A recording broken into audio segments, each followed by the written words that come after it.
नमस्कार, स्वदेश न्यूज देख रहे हैं आप। मैं हूं आपके साथ राखी और चर्चा करेंगे चुनावी मुद्दे और चेहरे। देखिए, चुनावी मुद्दे और चेहरे इसलिए कि जिस तरीके से 5 राज्यों में चुनाव होना है, हम मध्य प्रदेश के दिग्गजों की बात करें या देश के दिग्गजों की बात करें, दूसरे राज्यों में जहां चुनाव होने हैं वहां जिस तरीके से राजनीतिक दलों के दिग्गज पहुंचे हैं, चेहरे बहुत महत्वपूर्ण होते हैं। और इसीलिए कहते हैं ना कि स्टार प्रचारक की भूमिका में भी किसने कितनी महत्वपूर्ण भूमिका निभाई है, किसका वर्चस्व कितना है, किसके शब्दों से, किसके बोलने से जनता बहुत ज्यादा प्रभावित हुई है। मुद्दे, विकास अपनी जगह है, लेकिन बहुत प्रभाव होता है राजनीतिक दल और उनके दिग्गजों का भी। और इसी पर हम चर्चा भी करेंगे क्योंकि कल बंगाल, असम में वोटिंग होनी है और उन तमाम चीजों को लेकर प्रचार रैलियां जोर शोर से हुई हैं। तमाम लोग हमारे साथ जुड़ेंगे, उनसे हम बात भी करेंगे कि आखिरकार 5 राज्यों में ये जो चुनावी मुद्दे और चेहरे हैं, किसका कितना प्रभाव रहा और किसको कितना ज्यादा जनता चुनेगी, समर्थन देगी और क्यों। तो हम तमाम मुद्दों पर चर्चा करेंगे। मेहमान हमारे साथ जुड़े हुए हैं कुछ। सबसे पहले आपका परिचय करा देते हैं।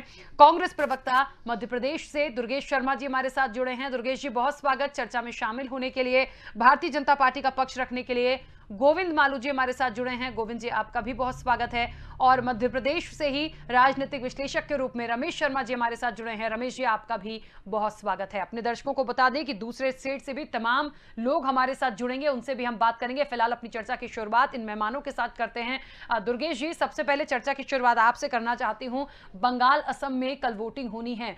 बाकी के स्टेट्स की भी बात करें तो जो सियासी समीकरण दिख रहे हैं बनते हुए, और चेहरों की बात करें, मोदी, अमित शाह, योगी आदित्यनाथ, राहुल गांधी और शिवराज सिंह चौहान, इन तमाम चेहरों को यदि हम लेकर चलें, क्या लगता है कितना प्रभाव इनका इन 5 राज्यों में हुआ है और जनता क्या सोचकर इस बार वोट करेगी?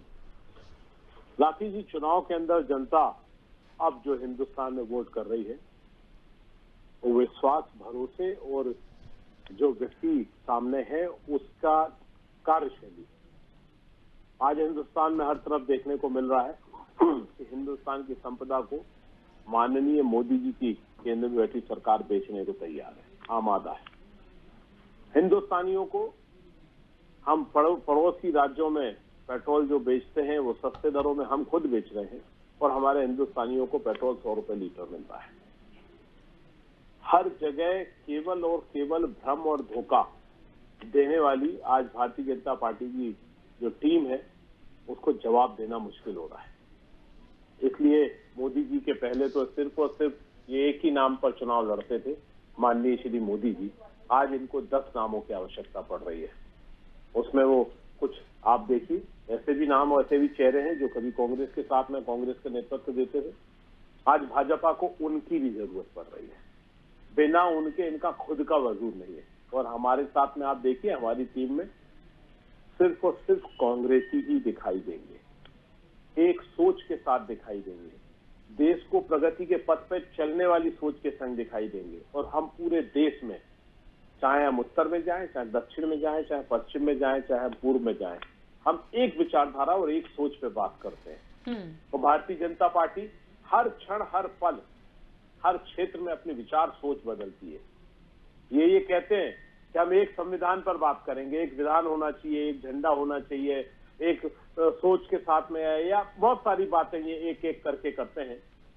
पर जब ये जहां निकलते हैं तो हर प्रांत में इनकी सोच और विचार बदलते हैं। जम्मू कश्मीर में अलगाववादियों के संग, जो जम्मू कश्मीर को पाकिस्तान में विलय कराना चाहते हैं, उनके संग सरकार बनाते हैं। केरल में जाते हैं तो केरल में इनके नेता कहते हैं कि हम आपको बीफ परोसेंगे। और जब उत्तर क्षेत्रों में आते हैं तो ये खुल के ऐसे लोगों के खिलाफ बातें करते हैं जो बीफ से संबंधित जुड़े, पर देखो तो वो भी कहीं ना कहीं भाजपा से जुड़े हुए। आप जब पश्चिम बंगाल के अंदर चुनाव लड़ने जाते हैं तो उसके पहले वो वहां घुसपैठियों पर पूरी एक राजनीतिक बातें करते हैं, और जब चुनाव लड़ने जाते हैं तो घुसपैठिए शब्द भूल जाते हैं। चाहे बांग्लादेश में जाते हैं तो वहां भी एक बार भी घुसपैठियों से संबंधित ना उस बांग्लादेश सरकार से कोई चर्चा करते हैं कि आपकी घुसपैठी हमारे देश में क्यों है। सीएए की बात कर लें, एक प्रांत में जाके कहते हैं सीएए हम लागू करेंगे, दूसरे प्रांत में उनके संग चुनाव लड़ने के लिए खड़े हो जाते हैं जो सीएए के खिलाफ है। तो ये सोच आज सब समझ चुके हैं और हम एक ही सोच पर काम करते हैं। और ये आज नहीं, हिंदुस्तान की आजादी से लेकर और आज तक की जितनी भी लड़ाइयां हैं, जितने भी युद्ध है, जितना भी समय हमने जनता के बीच में गए हैं, हम एक विचारधारा, एक सोच और एक नैतिक दायित्वों के साथ में चुनाव लड़ते आए हैं और हम उस पर ही चुनाव लड़ने जा रहे हैं। और निश्चित इस बार आप देखेंगे कि ये जो 5 प्रांत हैं, इसके अंदर से भ्रम का तार टूटने वाला है और भारतीय जनता पार्टी अपने वजूद को ढूंढने में लगेगी, क्योंकि जो बैसाखियों पे चलते हैं वो ज्यादा दिन नहीं चल पाते। आज पश्चिम बंगाल में टीएमसी के बैसाखियों पे चल रहे हैं, वहां के उनके विधायक और उनके सांसदों को अपने प्रत्याशी बना के चुनाव लड़ रहे हैं। मध्य प्रदेश में आए थे तो मध्य प्रदेश में कांग्रेस के प्रत्याशियों को चुन के दुर्गेश जी वापस आऊंगी आपके पास, बीच में रोक रही हूं। इस वक्त आपको बता दें एक और मेहमान हमारे साथ जुड़ गई हैं, राजलक्ष्मी जी हैं, जो कि सीनियर डिप्टी एडिटर हैं फ्रंट लाइन की। राजलक्ष्मी जी, बहुत स्वागत स्वदेश न्यूज से जुड़ने के लिए, चर्चा में शामिल होने के लिए। सवाल अगला, मैं बीजेपी के प्रवक्ता हैं गोविंद मालू जी हमारे साथ जुड़े हुए हैं। गोविंद जी, क्या लगता है, पश्चिम बंगाल और असम में वोटिंग होनी है, महत्वपूर्ण चेहरों के साथ महत्वपूर्ण मुद्दों पर हम चर्चा में बैठे हैं, कल क्योंकि वोटिंग होनी है, क्या लग रहा है कितना प्रभाव भारतीय जनता पार्टी का और क्यों, किसका चेहरा सबसे ज्यादा परिवर्तन लाएगा? राखी जी, परिवर्तन के लिए तो बंगाल में चुनाव हो रहा है, असम में सुशासन, देश की अस्मिता, अस्तित्व, संस्कृति, सभ्यता और अखंडता के लिए चुनाव हो रहा है।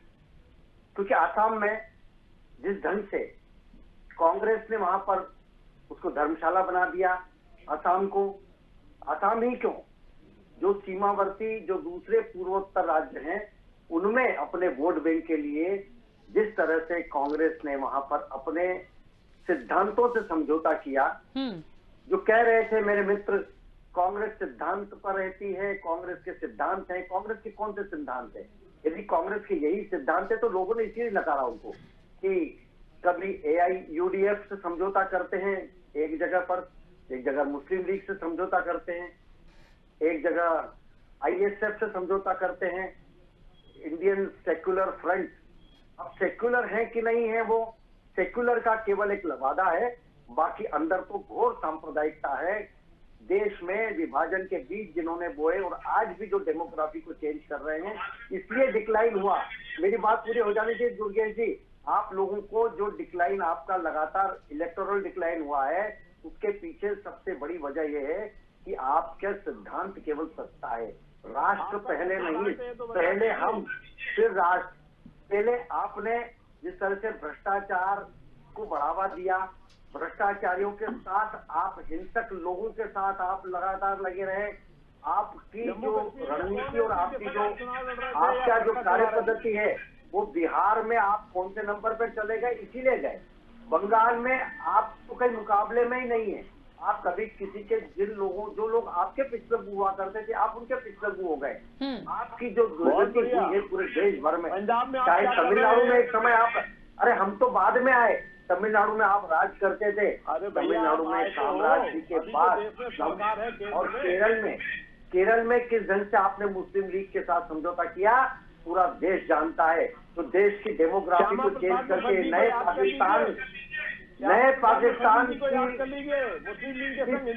तिजारत जो करते हैं, नए पाकिस्तान की तामीर की जो धमकी देते हैं, उन लोगों के साथ आप हैं। देश तोड़कों के साथ आप हैं, देश तोड़कों के साथ नहीं है। आपने देश में जो विध्वंस फैलाया है। चलिए, आपकी जहां भी गोविंद मालू जी और दुर्गेश शर्मा जी, मैं वापस आप दोनों के पास आऊंगी। हमारी चर्चा बहुत लंबी है, हम पूरे पक्षों पर बात करेंगे। ठीक है, राजलक्ष्मी जी हमारे साथ जुड़ी हुई हैं। राजलक्ष्मी जी, साउथ का परिदृश्य क्या बोलता है? हम कुछ महत्वपूर्ण चेहरों और मुद्दों की बात कर रहे हैं, क्या लगता है किसका चेहरा सबसे ज्यादा चला है और परिवर्तन लाएगा? नहीं, जैसे बहुत सारे ओपिनियन पोल ने भी बताया है कि तमिलनाडु में DMK का वर्चस्व अभी जो है भारी लगता है, और केरल में LDF सरकार जो है दोबारा सरकार बनाने की स्थिति में है। लेकिन मैं अभी जो चर्चा हो रहा था उस पर कुछ बातें हैं जो बड़ी इंटरेस्टिंग लग रही थी मुझे, कि ये देश की अस्मिता के बारे में बात करना या अखंडता के बारे में बात करना, वगैरह या धर्मशाला बना देना, भाई देश की अखंडता को कहीं से भी खतरा नहीं है या देश की अस्मिता को कहीं से खतरा नहीं है। और ये लगता है कि सिर्फ बीजेपी ने ही हमेशा इस मुद्दे को मुद्दा बनाया और सांप्रदायिक ग्रुप की राजनीति से वो अपने वोट जो बटोरती है। कांग्रेस पर जो इल्जाम लगा रहे हैं, मुझे लगता है वो तो वोट बैंक पॉलिटिक्स तो बीजेपी भी करती आ रही है, जो मेजॉरिटी वोट बैंक पॉलिटिक्स है। तो वो कैसे सही होता है? अगर आप कांग्रेस को कहते हैं तो ये भी तो सही नहीं है ना। और दूसरी चीज है कि जो विकास का जो मुद्दा है, जो बीजेपी 2014 में सरकार बनाया एनडीए का नेतृत्व देते हुए, और 2019 में भी बहुत भारी बहुमत उनको मिला। आज तो वो किसानों से भी बात करने को तैयार नहीं है, जो 4 महीने से दिल्ली के बॉर्डर पर बैठे हुए हैं। तो आपके जो मतदाता और किसानों ने इतनी भारी तादाद में, चाहे पश्चिम और भी जगह देश में, उन्होंने बीजेपी का समर्थन किया और आज वो बोलते भी है ये बात। तो अभी ये हालत है कि ये उनसे बात ही करने को राजी नहीं हो रहे हैं, और बात भी करते हैं तो अपने टर्म से बात करना चाहते हैं। तो ये है लोकतंत्र, मतलब लोकतंत्र में किस प्रकार से एक सरकार को और खासकर एक बड़ी पार्टी को जो बड़प्पन देना चाहिए, और ध्रुवीकरण की राजनीति से जो बाहर निकलता है, बाद में जो कॉन्सिक्वेंसेस होते हैं उसके क्या इम्प्लीकेशन है, ये भी सोच के उनको मतलब सोचना चाहिए ये बात। बाकी ये साउथ के परिप्रेक्ष्य में ये ध्रुवीकरण की राजनीति चलती नहीं है इतना, क्योंकि एलडीएफ की जो सरकार रही है वो के खिलाफ, और उन्होंने बिल्कुल अपना पक्ष साफ किया है।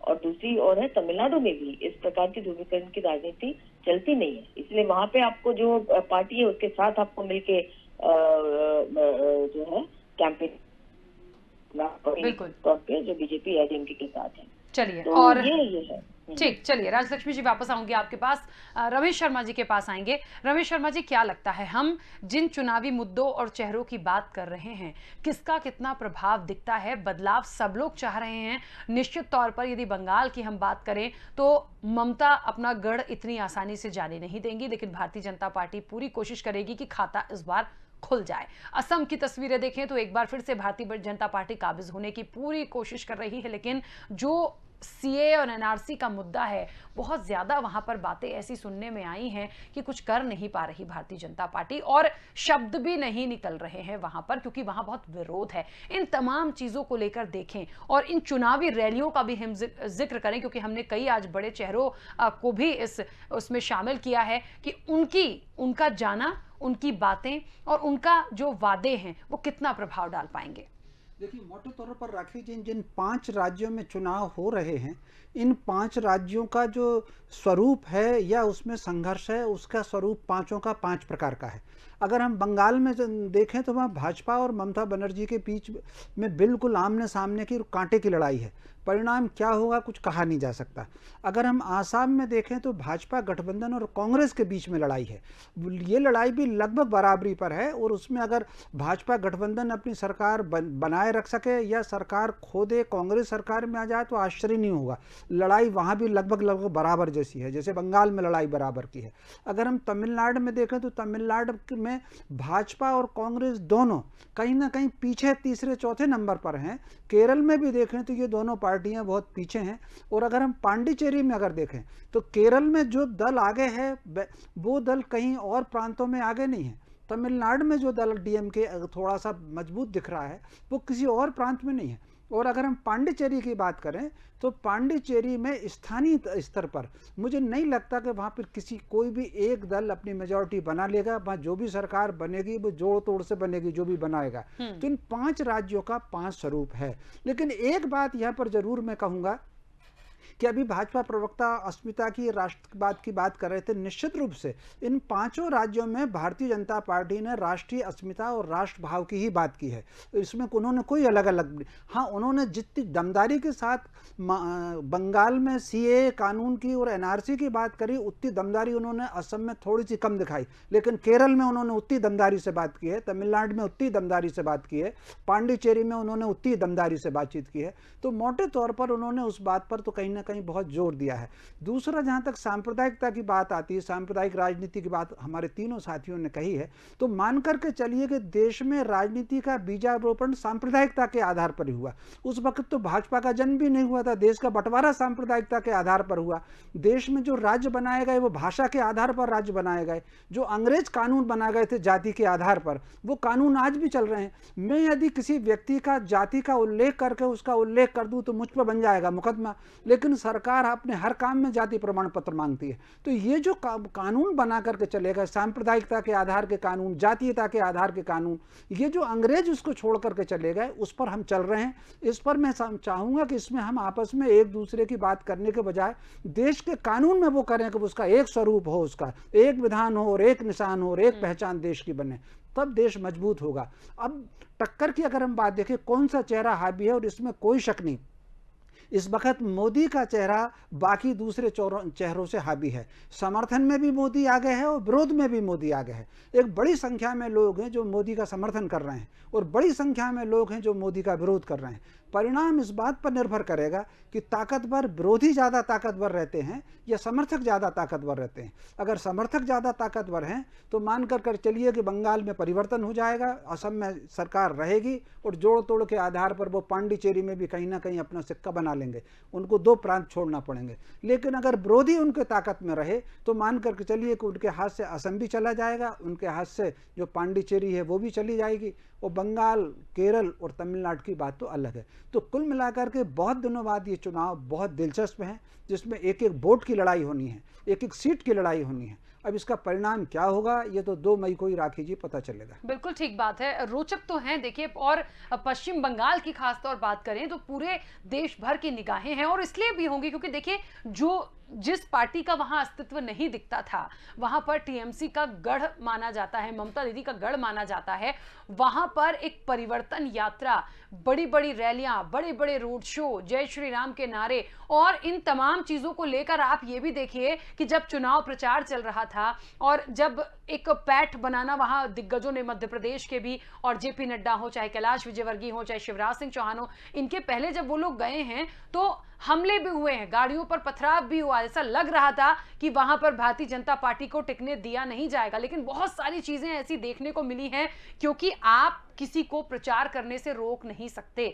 सबका अधिकार है, राजनीतिक दलों का अधिकार है, भारतीय जनता पार्टी भी अपने आप में बड़ी पार्टी है, लेकिन फिर भी इन तमाम चीजों को देखते हुए इस बार मुझे ऐसा लग रहा है कि हिंदुत्व और विकास का एजेंडा सबसे ज्यादा भारी है। तमाम जगह ये देखने को मिला है। आप देखिए ना, ममता बनर्जी की ही बात करें तो कहां से शुरुआत होती है, चंडी पाठ भी हो जाता है, और आज तो सियासत यहां तक पहुंच गई कि गोत्र का वर्णन भी हो गया। मतलब इतनी चीजों की जरूरत पड़ रही है, ये ऐसे पहले देखा सुना नहीं गया। मुद्दों की बात होती थी, विकास की बात ऐसे होती थी कि कितना डेवलपमेंट हुआ, कितना नहीं हुआ, कितना मिला, घुसपैठियों का क्या हुआ। लेकिन अब आज के परिदृश्य में तो बहुत सारी चीजें अलग अलग हो गई हैं। हिंदुत्व आ रहा है, गोत्र आ रहा है, पूजा पाठ हो रहे हैं, और घुसपैठियों को कौन बाहर करेगा, सीए एनआरसी, देखिए तमाम चीजें हैं तो देश से जुड़ी हुई। आपको यदि आना है तो बहुत महत्वपूर्ण चीजों के साथ आना होगा, और इन सबसे ऊपर उठकर देखें, इन चेहरों से ऊपर उठकर देखें तो वो वाकई में जनता जनार्दन है, उसका डिसीजन सबसे महत्वपूर्ण होता है। दुर्गेश जी, आप ही के पास आ रही हूं, आप कुछ कह रहे थे, अपनी बात भी रखिएगा मेरे इसी सवाल के साथ कि असम में हमने जिस तरीके से देखा, प्रियंका गांधी का जाना, राहुल गांधी का जाना, आज उन्होंने दर्शन भी करे हैं, लेकिन बहुत सारी प्रतिक्रियाएं ऐसी सुनने को मिली है कि जागरूक तभी होते हैं जब चुनाव आता है, मंदिर मस्जिद के मत्थे टेकते हैं, मंदिरों के मत्थे टेकते हैं, तब वो खास तौर पर जब इलेक्शन आते। क्या लग रहा है, राहुल गांधी, दूसरी जगह की हम बात करें, चाहे बंगाल की बात करें, तमिलनाडु की बात करें, केरल की बात करें, खैर वो तो सांसद वहां से, तो कितना प्रभाव कांग्रेस डाल पाएगी? बहुत भव्य आयोजन भारतीय जनता पार्टी ने दिखाया, वो कांग्रेस का थोड़ा कम दिखा। ड्रामा करना और ड्रामा दिखाने में माहिर है भारतीय जनता पार्टी। और जब मंदिर मस्जिद और गुरुद्वारों की आप बात कर रहे हैं तो सामान्य तौर पे हर हिंदुस्तानी समय समय में मंदिर मस्जिद और गुरुद्वारे जाता है। हर व्यक्ति की अपनी आस्था होती है और आस्था का निर्वहन सब करते हैं, और सब ज्यादातर घरों में भी अपने पूजा पाठ करते हैं। वो चीजें हम उस समय नहीं ध्यान देते। चुनाव के समय हर नेता की हर एक्टिविटी पे ध्यान दिया जाता है। अब माननीय मोदी जी बंगाल गए तो वहाँ मंदिरों में भी गए ना, गुरुओं के उस पे भी, वहाँ पट पे भी या उनके जो आश्रम है वहां भी गए। उद्देश्य दिखाई दे रहा था कि मध्य हिंदुस्तान के अंदर चुनाव है और पश्चिम बंगाल में चुनाव लड़ रहे हैं, इसलिए बंगाल में क्या कर रहे हैं, ये सब बातें चर्चा में ना करी जाए तो ज्यादा उचित है कि कौन मंदिर मस्जिद जा रहा है, क्योंकि ये तो एक धार्मिक रूप से सभी जाते हैं और चुनाव के समय से मीडिया उस पर नजर रख लेता है। दूसरी बात भाई साहब ने बोला अभी शर्मा जी ने कि देश का विभाजन जब हुआ तब भारतीय जनता पार्टी नहीं थी। भैया ये बात तो सही है, उस समय भारतीय जनता पार्टी का जन्म नहीं हुआ था, पर जन्म देने वाले जन्मदाता तो उस समय भी थे। आज भी वही सोच वही विचार तब भी थी और आज भी है। उस समय भी हिंदू मुस्लिम कर रहे थे और आज भी कर रहे हैं। उस समय भी अलग अलग जाति धर्म भेदों में बंटवारा कर रहे थे और आज भी कर रहे हैं। उस समय भी वो गौ मात से लेके और दुनिया की राजनीति कर रहे थे और आज भी कर रहे हैं। और सत्यता क्या है कि देश में किसी भी विचारधारा को सही तरीके से आगे बढ़ाने के बजाय अपने फायदे के लिए हर पल विचारधारा और सोच को बदल देते हैं। आपने बहुत सारी बातें बोली, पर आप ये बताना भूल गए कि तमिलनाडु में जिन्होंने CAA को लागू ना करने का AIADMK है, उनके संग भारतीय जनता पार्टी उनके पिछलग्गू लड़ाई चुनाव लड़ रही है, पीछे उनके सहयोग में चुनाव लड़ रही है। मैं राजलक्ष्मी जी का सम्मान करूंगा, उनको सल्यूट करूंगा निष्पक्ष पत्रकारिता के लिए। उन्होंने जो बातें बोली वो बिल्कुल आज हिंदुस्तान के अंदर जिस तरह की परिपाटी है, जो सोच चल रही है, उस पर उन्होंने अपनी एक अच्छी प्रतिक्रिया दी। ऐसी पत्रकारिता होना चाहिए, इसके कारण ही पत्रकारिता का एक वजूद है, उसका सम्मान है। पर कई ऐसे पत्रकार और ऐसे मीडिया चैनल चल रहे हैं जो सिर्फ और सिर्फ चाटुकारिता कर रहे हैं, जिनके लिए कहा जाता है कि गोदी मीडिया है। उसमें गोस्वामी जी भी गिनती में अग्रणी भूमिका निभाते हैं। तो कृपया करके मेरा पत्रकारों से कहना है कि गोस्वामी ना बने, राजलक्ष्मी टाइप के पत्रकार बने। निश्चित सम्मान पत्रकारिता का और आपके क्षेत्र का बढ़ेगा और अपने क्षेत्र का और अपनी फील्ड का सम्मान हमें हर सबको बढ़ाना चाहिए। जैसा कि हम लोग भी राजनीति करते हैं और प्रयास करते हैं कि हम किसी तरह की ऐसी बातें ना करें जिससे किसी को अपमानित करना पड़े या अपमानित होना पड़े। पर आज देश के अंदर जो राजनीति जो परिपाटी चल गई है, वो सीधे सीधे दूसरे को अपमानित करो और अपने मान को बढ़ाने की बात करो, तो ये संभव नहीं है। यदि आप गलत बीज बोएंगे तो गलत सामने आएगा। मैं बिहार के अंदर जिस तरीके से विधायकों की पिटाई की बुराई करता हूं, उसी तरह पंजाब के अंदर यदि विधायक के वस्त्र फाड़े गए उसकी भी बुराई करता हूं। पर इस परिपाटी को हिंदुस्तान में लागू करने की सोच की भी बुराई करता हूं। बीज बो रहे हैं मानू जी, बीज शहादत को आप फर्जी मुठभेड़ एनकाउंटर बता रहे हैं।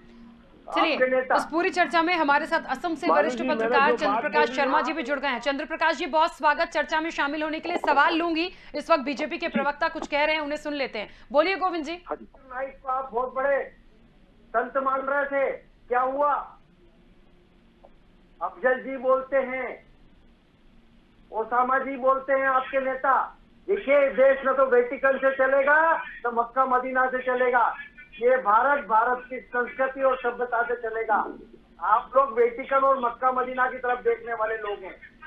सर्वधर्म समभाव के कारण आप लोगों ने और आपके कई समर्थकों ने देश की अस्मिता को भी, देश की संस्कृति और देश की डेमोग्राफी को बदल कर रख दिया। ये देश को देश जनता आज समझ गई है। जो राजलक्ष्मी जी बोल रही थी, मैं एकदम बिल्कुल इत्तेफाक नहीं रखता हूँ कि बहुसंख्यकवाद की राजनीति करते हैं। जब आपने अल्पसंख्यकवाद देश में पहला हक अल्पसंख्यकों का होना चाहिए, कहाँ लिखा है ये साहब? आप देश में विभाजन, उनको ठीक है, उनके उन्नयन और विकास की बात की, अलग से बात की, अल्पसंख्यकों के लिए आयोग बनाया, लेकिन आप केवल वोट बैंक के लिए पहला हक मुसलमानों का है। ये कौन सी धर्म की ये धर्मनिरपेक्षता है? ये धर्मनिरपेक्षता है क्या? वंदे मातरम से जिसको परे दो, सत्यम श्याम सुंदरम से परे दो, भारत की संस्कृति और सभ्यता से परे दो, वो लोग देश के और भारत के नहीं हो सकते। हम भारतीयता की बात करते हैं, हिंदुस्तानी की बात करते हैं, तो आपको उसमें बहुसंख्यकवाद नजर आता है। चुपके बिरयानी खाने नहीं जाते। जो लोग मुस्लिम लीग के साथ समझौता करते हैं, ऐसे घोटाला के साथ जो जिस ढंग के उन्होंने विश्व भरे बाण फेंके हैं और जो बोला है उन्होंने देश के लिए, और पाकिस्तान बनाने की जो पैरवी करते हैं देश में, उन लोगों के साथ आप खड़े हैं। अरे आप के नाम पर आपको हमको तो लज्जा आती है। और भैया पाकिस्तान बनाने का प्रस्ताव हिंदू महासभा की तरफ से था। चलिए और देखिए, हिंदू महासभा के मुद्दे चुनावी हैं, महत्वपूर्ण है। अरे आप कहाँ इतिहास को रोजगार पढ़ नहीं लो। है, कहाँ विकास नहीं है, बात उसकी आप होना क्या चाहिए। बोल रहे हो? पाकिस्तान से कैसे संबंध थे, बिरयानी किसने खाई, इस पर हम पहले बहुत बार बैठ चुके हैं। हमारे साथ असम से वरिष्ठ पत्रकार जुड़े हैं, अगला सवाल उनसे लूंगी मैं। चंद्र प्रकाश जी, क्या लगता है असम के सियासी समीकरण क्या बोल रहे हैं? राहुल गांधी, प्रियंका गांधी चाय के बागानों में जाते हैं और लगातार रैलियां हो रही हैं तमाम दिग्गजों की। कुछ बदलाव दिख रहा है? भारतीय जनता पार्टी अपनी नाक बचा पाएगी? देखिए, इस बार असम में चुनावी मुद्दे है ही नहीं, क्योंकि पिछली बार प्रधानमंत्री जी आए, लोगों ने बहुत विश्वास किया प्रधानमंत्री जी का। और हमारे यहाँ से एक जातीयतावादी नेता थे सर्बानंद सोनोवाल, तो उनका बहुत बड़ा नाम था। इन दोनों की जो एक कंबाइंड जोड़ी थी, इस पर असम के लोगों ने विश्वास किया और लोगों ने पॉलिटिकल एफिलिएशन से दूर हटकर इनको मतदान किया। तो भाजपा ने 2011 में जहां 5 सीटें थी, इस बार 2016 में उनकी 60 सीटें हो गई। अपने गठबंधन के साथ उन्होंने आराम से सरकार यहाँ पर बना दी। लेकिन जो वायदे किए उन्होंने, मोदी जी ने, यहाँ पर सबसे संवेदनशील मुद्दा है वो यहाँ जातीय अस्मिता का है। असमिया लोग माइनॉरिटी होते जा रहे हैं अपने ही भूखंड में। जैसे त्रिपुरा के लोग हो गए, किसी समय वहाँ त्रिपुरी लोगों का राज था, आज वहाँ पर बांग्लादेश से जो माइग्रेंट जो लोग आए, इमिग्रेशन करके जो लोग आए, मोस्टली वो उन लोगों का राज है, चाहे मानिक सरकार रहे हो या अभी विप्लव देव हो, वो वहीं से आए हुए लोग हैं।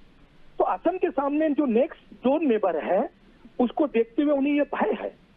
यही कारण है कि असम आंदोलन हुआ 6 साल, असम एकॉर्ड हुआ, तो इन लोगों को ये अधिकार दिए गए थे असम एकॉर्ड में, जो कि आज तक इम्प्लीमेंट नहीं हुआ, कि इंडिजिनस जो लोग हैं उनको कॉन्स्टिट्यूशनल अधिकार देंगे, लैंड के राइट जो है रिजर्व होंगे, इनको विधानसभा में सीटें रिजर्व होंगी, नौकरियां रिजर्व होंगी। इसके लिए बाकायदा एक कमेटी बनाई है, 6 शेड्यूल के लिए कमेटी बनाई गई, retired justice BK Sharma ji के नेतृत्व ने। उन्होंने अपनी रिपोर्ट दी, लेकिन अमित शाह जी ने उस रिपोर्ट को आज तक ग्रहण नहीं किया, सोनोवाल जी ने उस रिपोर्ट को ग्रहण नहीं किया। यहाँ पर IMDT एक्ट से पहले कांग्रेस जो बांग्लादेशियों को बचा रही थी, इन लोगों ने भी कहा कि 2016 में जब हम जीतेंगे, जीतने के साथ ही यहाँ से बांग्लादेशी लोग वापस जाएंगे, ये प्रधानमंत्री ने कहा, ऑन रिकॉर्ड कहा। और उसके बाद में जब इन्होंने CAA लाया हो यहाँ पर, तो CAA लाने से आज असम में इस का विरोध है कि हम हिंदू और मुसलमान दोनों नहीं चाहते। असम के लोगों को आप समझिए, इनका असम सुक्ति में, असम जो समझौता है उसके आधार पर 25 मार्च 1971 के बाद बांग्लादेश या अन्य विदेशी जगहों से आने वाले किसी भी हिंदू या मुसलमान को ये लोग अपने यहाँ पर नहीं चाहते, क्योंकि पहले 40-50 लाख लोगों का बोझा ये लोग 1951 से 1971 तक ले चुके हैं। और यही इशू पर, इसी से बचाने का बात जब कही हमारे प्रधानमंत्री जी ने, तो उनको विश्वास में लेते हुए लोगों ने वोट दिया। इस मुद्दे पर जो अस्मिता का मुद्दा है वो पूरी तरह से फेल हो गई भाजपा।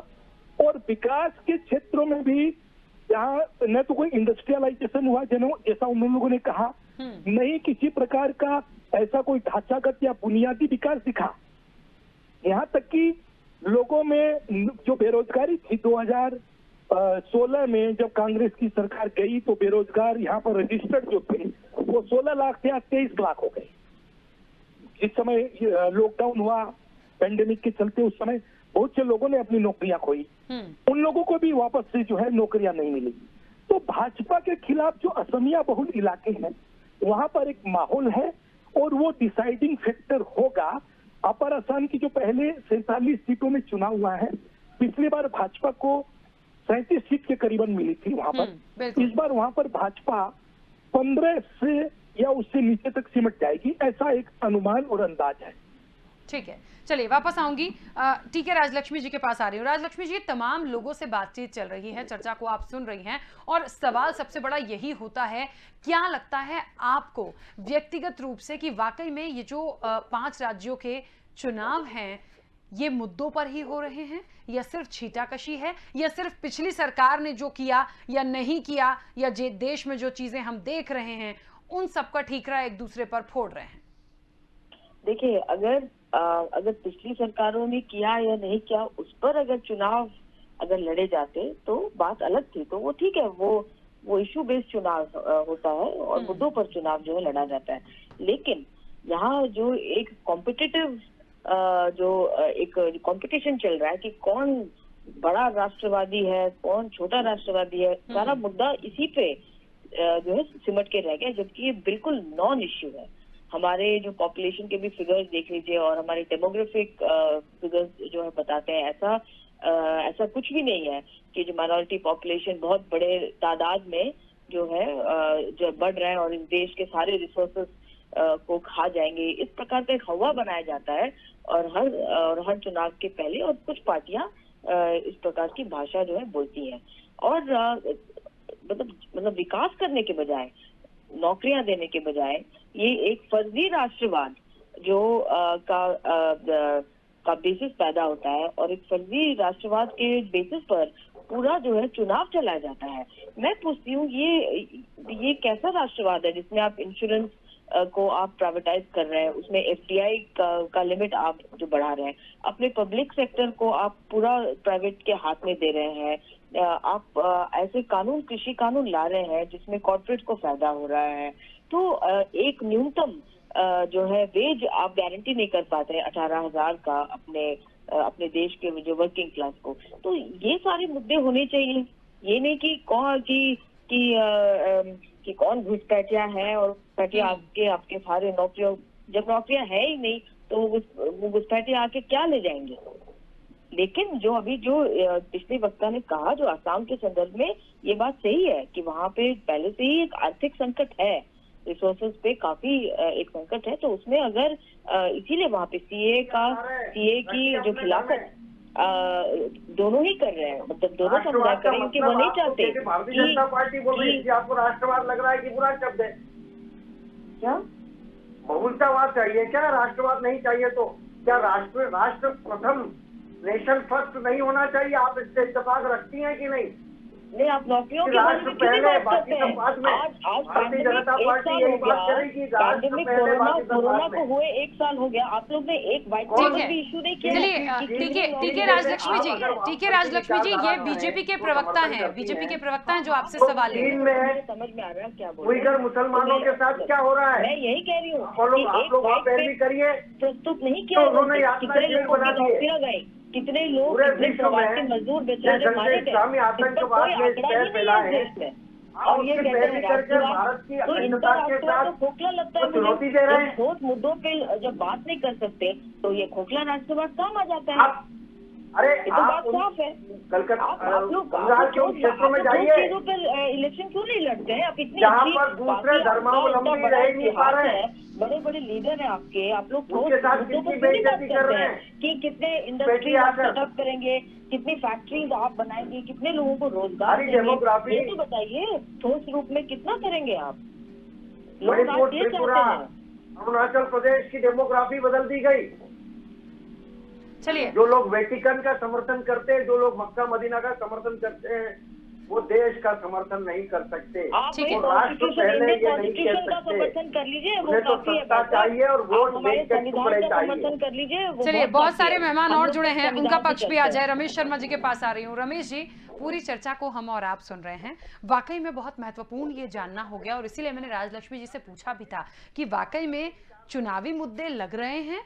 जो हम मंचों से सभाओं को सुन रहे हैं उसमें हम चुनावी मुद्दों को या विकास की बात को सुन पा रहे हैं? सिवाय इसके हमने जितना भी सुना और देखा है, सीए एनआरसी का जिक्र भी बहुत कम हुआ है। सबसे ज्यादा घुसपैठियों की बात हो गई है और उससे ज्यादा एक दूसरे पर छींटाकशी हो गई है। देखिए, इसमें कोई शक नहीं कि इस बार चुनाव में मुद्दे की बात, विकास की बात उतनी नहीं हुई जितनी कहीं ना कहीं आरोप प्रत्यारोप हुई।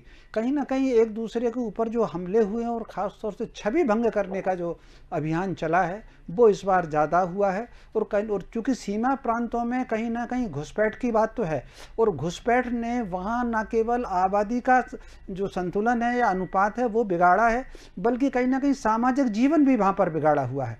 तो ये मुद्दे वहाँ पर कहीं ना कहीं चर्चा में है।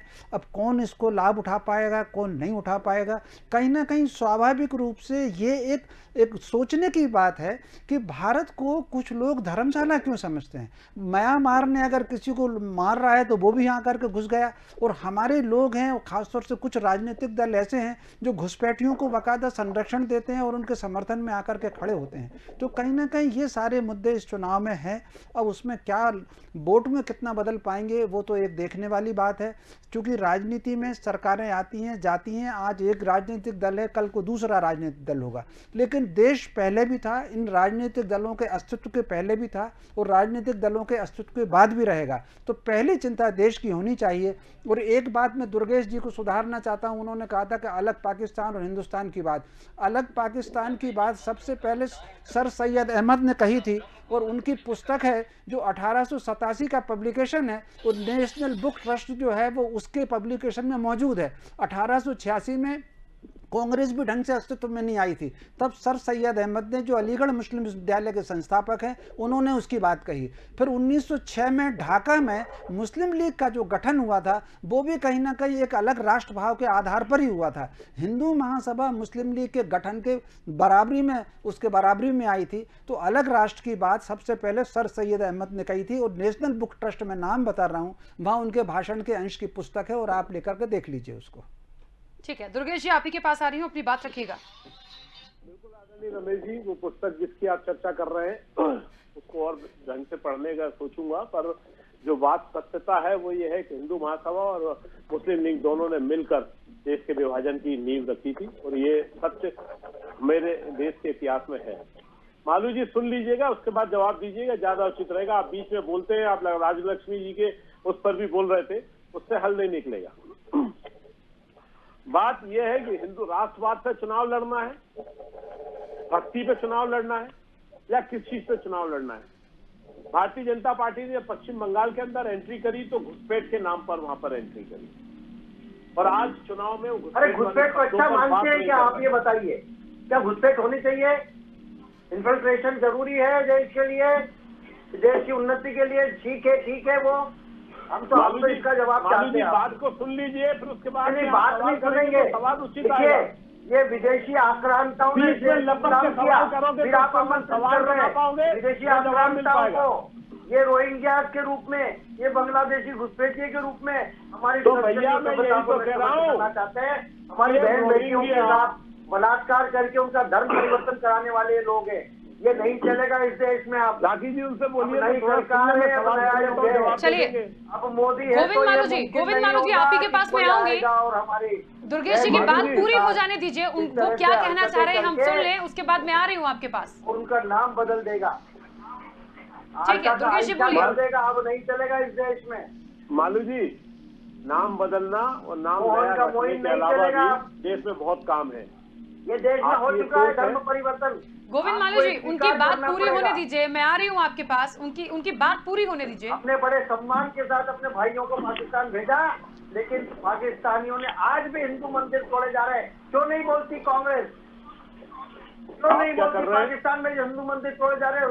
अत्याचार हो रहा है, भैया क्यों नहीं बोलती कांग्रेस? अरे आप पत्रकार भी रहे हैं, अभी मुझे हालिया में उस दिन पता लगा कमल शर्मा जी के, कमल दीक्षित जी के उसमें, तो पत्रकारिता के हिसाब से थोड़ा सा तो कम से कम कंट्रोल कर लो अपने आप। नहीं कंट्रोल नहीं है, देखिए आपको तो सुन लो ना, सुन लो, उद्वेलन करती है सब कंट्रोल कर लो। वरिष्ठ भाजपा नेता बन गए आप तो। चलिए दुर्गेश जी उन्हें बोलने दीजिए, एक सवाल मैं उनसे ले लूं, बहुत देर से मैं सुन रही हूँ।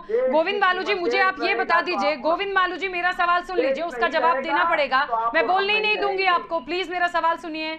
गोविंद मालू जी आपसे मेरा सवाल, अपनी बात रखिए, फिर मैं दुर्गेश जी आ रही हूँ आपके पास। असम में चाय बागान और सीए बहुत महत्वपूर्ण मुद्दा है, ये हम सब जानते हैं। असम के जो वरिष्ठ पत्रकार हैं उन्होंने भी तमाम बातें बोली। मोदी जी जो बात बोलते थे वो कितनी सफल हुई है, कितना मजदूरी देना था उससे कम आपने दी, तो फिर ये सब चीजें नहीं हुई है। किस तरह से, क्यों असम या वहां के लोग भारतीय जनता पार्टी को दोबारा जिताएंगे?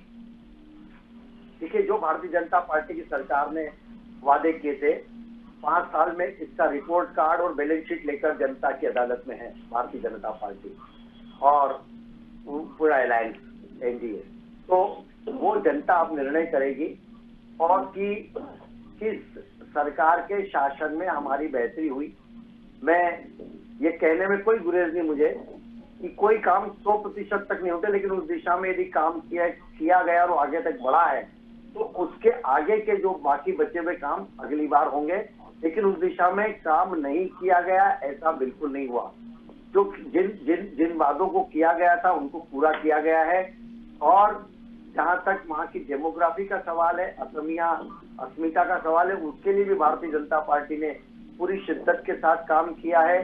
क्योंकि किस तरह से ये जो एनआरसी और सीए का जो विरोध वहां पर हुआ है वो केवल इसलिए हुआ है कि ये नेशनल रजिस्टर ऑफ सिटीजन में जो लोग हमारे भारतीय हैं और जो आए हैं, हम उनको वहां नहीं रखेंगे तो हम उनको कहाँ प्रशांत महासागर में, हिंद महासागर में फेंक देंगे। गोविंद मालू जी, 35 सीटें आई थी बीजेपी की और गठबंधन की।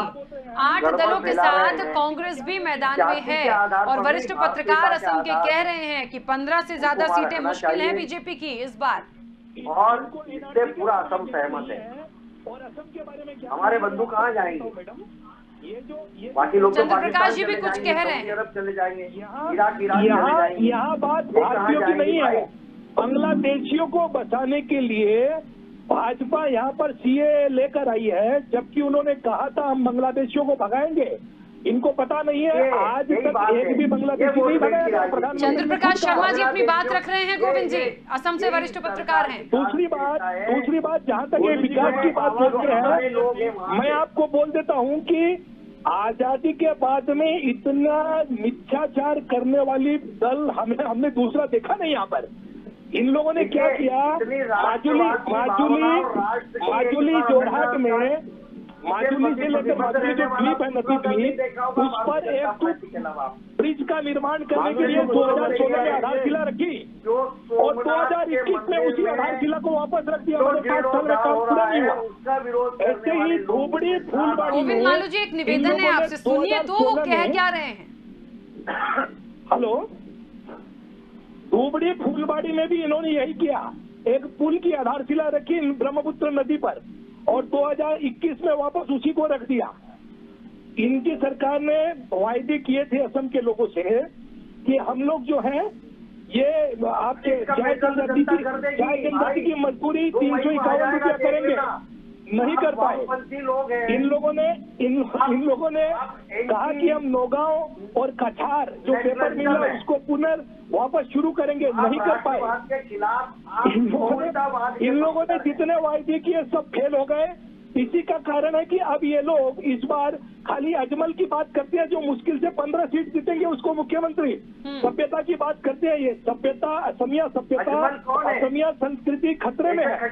दूसरी बात इन लोगों को ये समझना चाहिए कि इस देश में विभिन्न जाति, धर्म और जनजाति के लोग रहते हैं।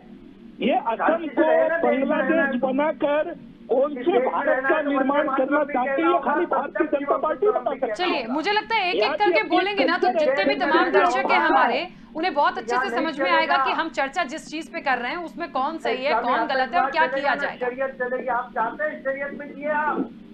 चलिए दुर्गेश जी अपनी बात रखिएगा। कानून को लागू करने वाले और मेहमान भी हैं, बहुत सारे सवाल हैं, मेरे सवाल पूरे होने दीजिए। दुर्गेश जी अपनी बात रखिए। मालू जी से अनुरोध कर रहा हूं कि मालू जी थोड़ी सी नैतिकता रख लें, आप वरिष्ठ हैं, उम्र में भी हैं, थोड़ा सा सुनना सीख लें। आप शर्मा जी को, पत्रकार महोदय को भी नहीं बोलने दे रहे थे। कोई समझौता करेगा, हम इसको बर्दाश्त नहीं करेंगे। और हमें पांचों राज्यों में हार बौखला गए थे। माननीय मालू जी, आपको ऐसा लगता है कि यहाँ पर सब आपके विरोध में बात कर रहे हैं और आप हम लोगों की बात नहीं सुनना चाहते, तो या तो आप शांति। गोविंद मालू जी प्लीज, मेरा एक निवेदन है, कोई किसी के विरोध की बात नहीं है, सब अपने अपने तर्क रख रहे हैं। तमाम जर्नलिस्ट हमारे साथ जुड़े हैं, आप लोग अपने अपनी पार्टी का पक्ष रख रहे हैं। प्लीज मुझे लगता है सबको सुनिए, उसके बाद प्रतिक्रिया दीजिए। प्लीज इंटरप्ट कीजिए, लेकिन ऐसे कंटिन्यूसली नहीं। राखी जी, राजलक्ष्मी जी ने बहुत अच्छी बात करी, शेखर जो शर्मा जी ने बहुत अच्छी बात करी कि भैया पहले रोजगार पे और वहाँ जो व्यवस्थाएं उन पर बात कर ली जाए।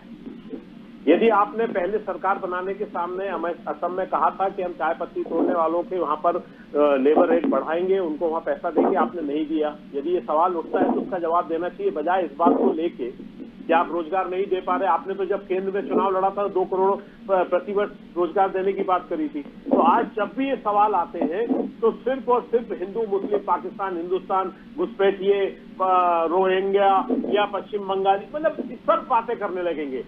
जब मोदी जी पश्चिम बंगाल में अभी सभाओं को संबोधित कर रहे हैं तो क्या वो घुसपैठियों पर कुछ बोल रहे हैं? बांग्लादेश अभी होके आए तो क्या बांग्लादेश में सरकार के संग उन्होंने बांग्लादेशियों से संबंधित कोई चर्चा करी? नहीं। वहां पर भी जाके सिर्फ और सिर्फ सांप्रदायिक वातावरण को निर्मित करने के लिए उन्होंने वहां से प्रयास किया।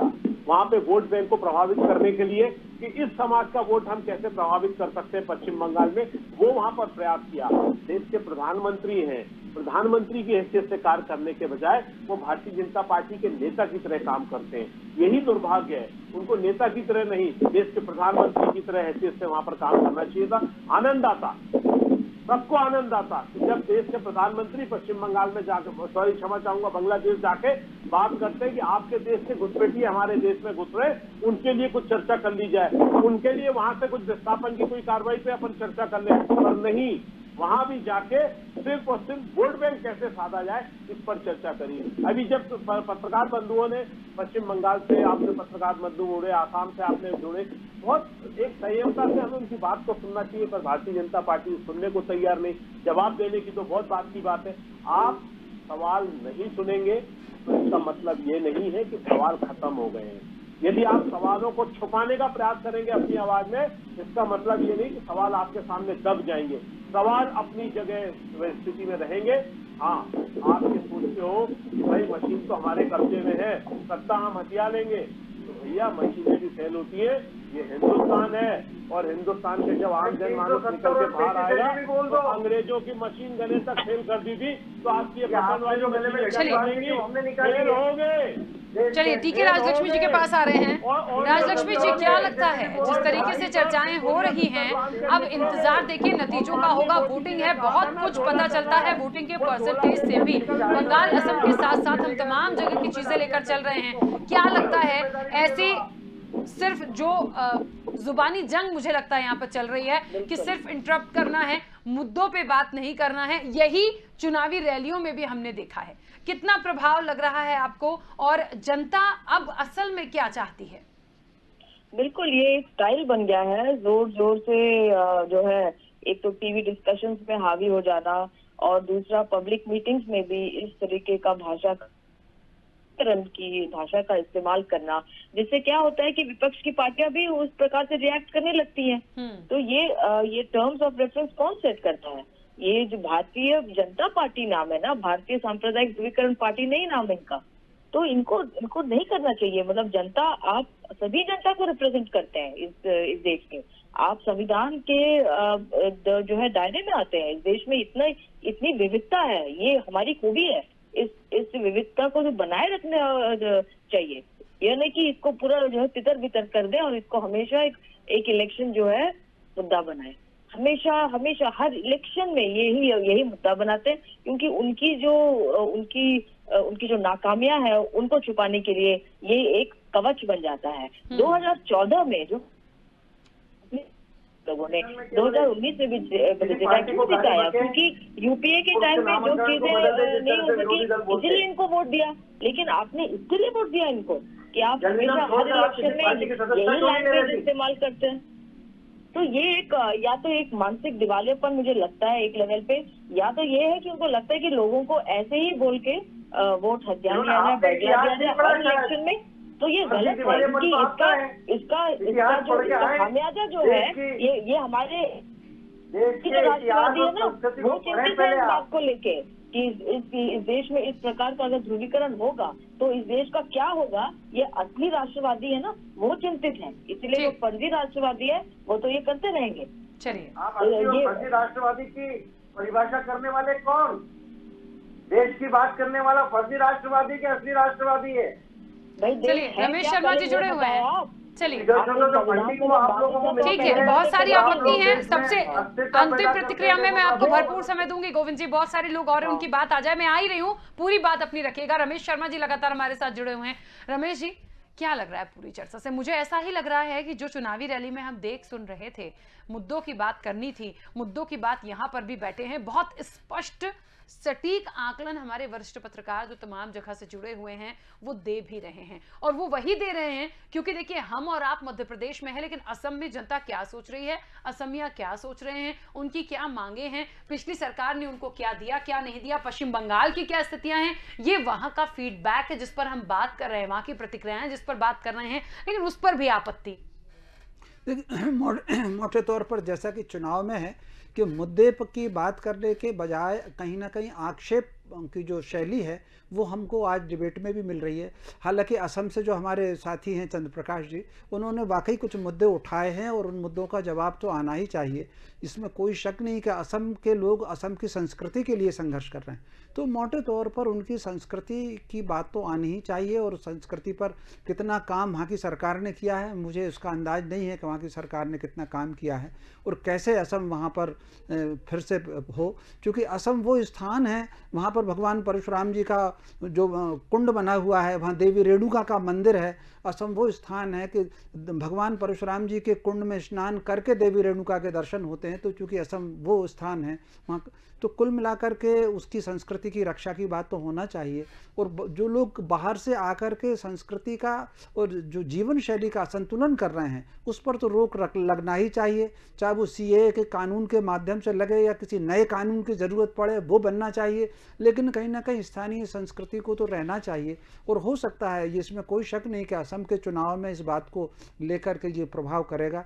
और मैं समझता हूँ बहुत सारी बातें बंगाल के चुनाव में भी काम करेंगी, बहुत सारी बातें केरल के चुनाव में भी काम करेंगी, बहुत सारी बातें इसी तरह की पांडिचेरी के चुनाव में भी और तमिलनाडु के चुनाव में भी इस तरीके से काम करेंगी। तो मैं समझता हूँ मुद्दे की बात पर सारे राजनीतिक दलों को बात करना चाहिए ताकि गुण दोष के आधार पर मतदाता कर सके और बदलते वक्त की और आने वाले वक्त की जो चुनौतियां हैं उन चुनौतियों का समाधान लेकर के आना चाहिए। मोटे तौर पर कोई भी सरकार अब किसी को नौकरी नहीं दे सकती, उसका कारण है एक समय था जब 20 आदमी मिलकर के एक खेत को काटते थे, आज एक मशीन 20 खेत को काट रही है। तो जैसे आधुनिकीकरण में कहीं ना कहीं व्यक्ति का रोजगार कम हुआ। एक समय था सड़क बनने में कितने मजदूर लगते थे, अब एक मशीन बना देती है जाकर के। सीमेंट के और रेत को मिलाने में कितने मजदूर लगते थे। तो ये जो आने वाले समय की चुनौतियां हैं, राजनीतिक दलों को इस पर विचार करके इसका मार्ग निकालना चाहिए। मैं समझता हूँ जो इस दिशा में आगे बढ़ेगा जनता उसको पसंद करेगी और ये चुनाव वाकई ये दिशा निर्धारित करने वाले हैं। ये 5 राज्यों के चुनाव हैं। मैं समझता हूँ इनका असर जो अगले साल चुनाव होने वाले हैं, उत्तर प्रदेश में होने वाले हैं और कई प्रांतों में होने वाले हैं, ये उस पर इस चुनाव की छाया जरूर पड़ेगी राखी जी। इसीलिए सारे दल मिलकर के, खासतौर से भारतीय जनता पार्टी और कांग्रेस इसमें बहुत ताकत लगा रही है ताकि ये वो जो छाया पड़े उसका लाभ इनको आगे चल करके मिल सके। बिल्कुल ठीक बात है। चलिए, और क्योंकि समय की सीमा है, बहुत जल्दी से गोविंद मालू जी अपनी बात रख लीजिए। निश्चय ही भारत की ये लोकतंत्र के इस महान यज्ञ में वहां के सभी दूर के मतदाता अब की बार, क्योंकि विकल्प सब दूर मौजूद हैं, इसलिए विकल्प के रूप में अब एक तरफा शासन किसी का नहीं है, अब एक तरफा सोच नहीं है। अब वैश्वीकरण में हम सब लोग सब चीजों के निकट हैं। हर चीज को बड़ी पारदर्शिता के साथ मतदाता देख रहा है, सुन रहा है और देश पहले ये मान रहा है कि देश अगर सशक्त हुआ, भारत सशक्त हुआ, विश्व की शक्ति बनेगा तो अपने आप भारत की तरक्की होगी। और जैसा रमेश शर्मा जी ने कहा, रोजगार की बात कही, रोजगार के अवसर पैदा करने में इस सरकार ने बढ़ चढ़कर काम किया है, चाहे मुद्रा योजना हो, चाहे स्टार्टअप योजना हो, चाहे मेक इन इंडिया हो। इस रूप में लोगों को स्वावलंबी बनाने का काम इस सरकार ने पूरी ताकत के साथ किया है। लोगों ने स्वरोजगार के माध्यम से अपने रोजगार को पाया है और एक नई नई टेक्नोलॉजी जब देश में आई है तो उससे भी हम अलग अलग मंत्रालय, एक जैसे स्किल डेवलपमेंट का एक मंत्रालय बनाया और स्किल डेवलपमेंट के जो काम इस सरकार ने किए वो अद्भुत काम है। यानी केंद्र की सरकार की इच्छा शक्ति, प्रदेश सरकार जो भारतीय जनता पार्टी, बिल्कुल ठीक बात है। देखिए समय की सीमा है दुर्गेश जी क्षमा चाहूंगी, वापस नहीं आ पाऊंगी आपके पास क्योंकि समय की सीमा है। दूर करने के काफी लंबी चर्चा हुई है, भरपूर समय सभी को मिला था और वाकई में ये चर्चा ऐसी थी कि हम जितनी बातों पर बात रखेंगे वो निकलता चला जाएगा, बढ़ती चली जाएगी। आप सभी मेहमानों का बहुत शुक्रिया इस चर्चा में शामिल होने के लिए। चुनावी मुद्दे और चेहरे, किसका कितना प्रभाव, निश्चित तौर पर भारतीय जनता पार्टी ने पूरी ताकत झोंकी है बंगाल में, असम में वो है, लेकिन इस बार कहीं ना कहीं दूसरे दल जो थे, कांग्रेस की हम बात करें तो 8 दलों के साथ पूरी की पूरी वो कोशिश कर रही थी कि वहां पर आएगी। तमाम जर्नलिस्ट से जो हमने एक आंकलन निकाल कर देखा है, वाकई में हिंदुत्व और विकास का एजेंडा है। मुद्दे बहुत कम समझ में आए हैं। तमाम स्टेट्स को दिन भर को सुनने के बाद में आक्षेप छींटाकशी ज्यादा हुई है और अब सबका सार, सबका हल जनता जनार्दन के हाथ में है और वो क्या करेंगे, बहुत सारी अपडेट देखिए कल तक भी आएगी क्योंकि वोटिंग के परसेंटेज भी बहुत कुछ आकलन बता जाते हैं। तो हम एक बार फिर से चर्चा में बैठेंगे और फिर 2 मई को तो जब नतीजे आएंगे तो सब कुछ सामने आ ही जाएगा कि आखिर जनता ने किसे जीत का ताज पहनाया है। इस चर्चा में इतना ही, दीजिए इजाजत, नमस्कार।